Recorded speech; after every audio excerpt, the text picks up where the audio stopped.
امام احمد بن حنبل رحمۃ اللہ علیہ نے اپنے صاحبزادے کو شادی کی رات 10 نصیحتیں فرمائیں۔ ہر شادی شدہ مرد کو چاہیے کہ ان کو غور سے پڑھے اور اپنی زندگی میں عملی طور پر اختیار کرے۔ میرے بیٹے، تم گھر کا سکون حاصل نہیں کر سکتے جب تک اپنی بیوی کے معاملے میں ان 10 عادتوں کو نہ اپناؤ۔ السلام علیکم، میرا نام ہے ارسلان اور آپ دیکھ رہے ہیں ارسلان ابن شوکت۔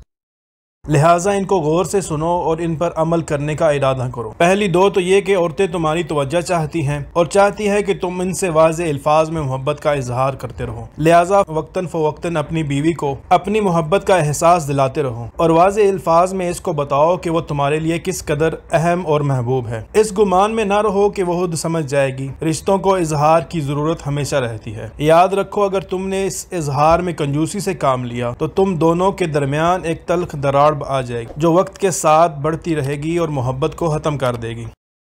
نمبر 3، عورتوں کو سخت مزاج اور ضرورت سے زیادہ محتاط مردوں سے کوفت ہوتی ہے، لیکن وہ نرم مزاج مرد کی نرمی کا بیجا فائدہ اٹھانا بھی جانتی ہیں۔ لہٰذا ان دونوں صفات میں اعتدال سے کام لینا تاکہ گھر میں توازن قائم رہے اور تم دونوں کو ذہنی سکون حاصل ہو۔ نمبر 4، عورتیں اپنے شوہر سے وہی توقع رکھتی ہیں جو شوہر اپنی بیوی سے رکھتا ہے، یعنی عزت، محبت بھری باتیں، ظاہری جمال، صاف ستھرا لباس اور خوشبودار جسم۔ لہٰذا ہمیشہ اس کا خیال رکھنا۔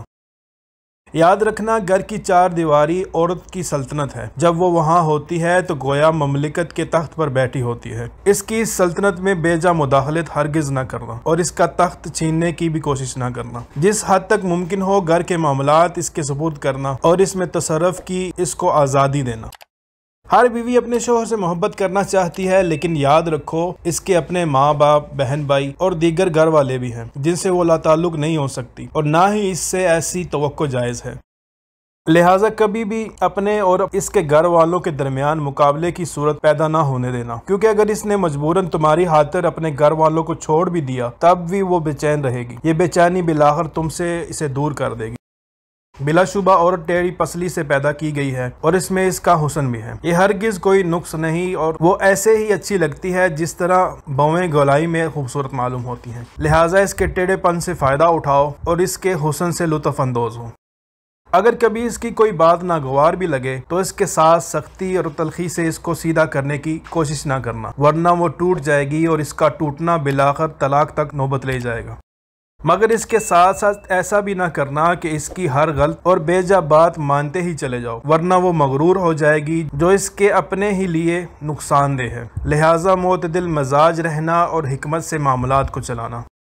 شوہر کی ناقدری اور ناشکری اکثر عورتوں کی فطرت میں ہوتی ہے۔ اگر ساری عمر بھی اس پر نوازشیں کرتے رہو لیکن کبھی کوئی کمی رہ گئی تو وہ یہی کہے گی، تم نے میری کون سی بات سنی ہے؟ لہٰذا اس کی اس فطرت سے زیادہ پریشان مت ہونا اور نہ ہی اس وجہ سے اس سے محبت میں کمی کرنا۔ ایک چھوٹا سا عیب ہے اس کے اندر، لیکن اس کے مقابلے میں اس کے اندر بے شمار خوبیاں بھی ہیں، بس تم ان پر نظر رکھنا اور اللہ کی بندی سمجھ کر اس سے محبت کرتے رہنا اور حقوق ادا کرتے رہنا۔ ہر عورت پر جسمانی کمزوری کے کچھ ایام آتے ہیں، ان ایام میں اللہ تعالیٰ نے بھی اس کو عبادت میں چھوٹ دی ہے، اس کی نمازیں معاف کر دی گئی ہیں اور اس کو روزوں میں اس وقت تک تاخیر کی اجازت دی ہے جب تک وہ دوبارہ صحت یاب نہ ہو جائے۔ بس ان ایام میں تم اس کے ساتھ ویسے ہی مہربان رہنا جیسے اللہ تعالیٰ نے اس پر مہربانی کی ہے۔ جس طرح اللہ تعالیٰ نے اس پر عبادت ہٹا لی، ویسے ہی تم بھی ان ایام میں اس کی کمزوری کا لحاظ رکھتے ہوئے اس کی ذمہ داریوں میں کمی کر دو، اس کے کام کاج میں مدد کرا دو اور اس کے یہ سہولت پیدا کرو۔ آخر میں بس یہ یاد رکھو کہ تمہاری بیوی تمہارے پاس ایک قیدی ہے جس کے بارے میں اللہ تعالیٰ تم سے سوال کرے گا، بس اس کے ساتھ انتہائی رحم و کرم کا معاملہ کرنا۔